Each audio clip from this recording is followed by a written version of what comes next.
Monica Bellucci ne serait-elle pas hyperactive?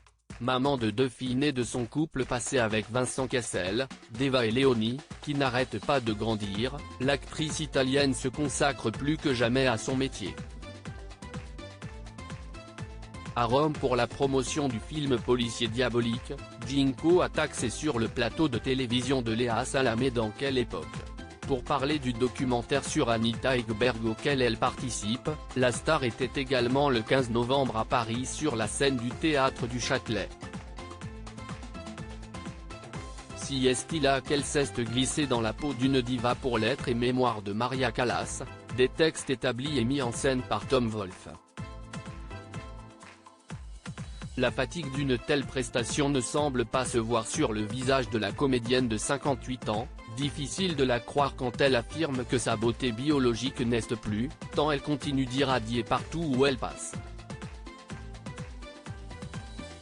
Pour sa performance, elle revient sur l'enfance modeste de Maria Callas à New York aux années de guerre à Athènes, de ses débuts à l'opéra au sommet d'une carrière planétaire entachée par les scandales et les épreuves personnelles, de l'amour idéalisé pour son mari à sa passion enflammée pour Onassis.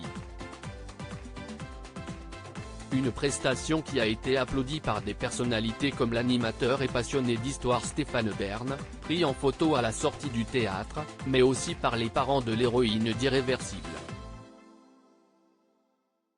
En effet, ils ont été aperçus quittant le spectacle de leur fille, après avoir certainement été impressionnés par le travail de celle-ci, eux qui n'imaginaient pas une telle carrière, entre la France et Hollywood, la mode et le cinéma. Sa beauté a scellé son destin. Monica Bellucci est en effet la fille unique de Pasquale Bellucci, ancien propriétaire d'une société de transport routier, et de Brunella Brigant, peintre, né en Ombrie en Italie, à Città di Castello précisément.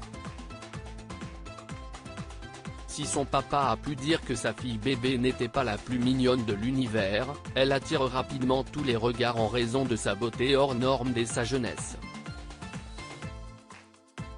Elle est ensuite repérée par Piero Montanucci, coiffeur de métier, qui voit en elle tout le potentiel que le monde entier découvrira après.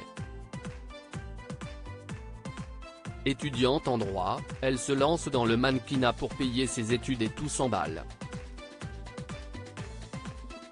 À 19 ans, elle signe son premier contrat pour Elite. La suite, on la connaît et l'on ne peut qu'être impressionné par le fait que, 4 décennies plus tard, elle a autant allié sa beauté à son talent pour durer dans le métier.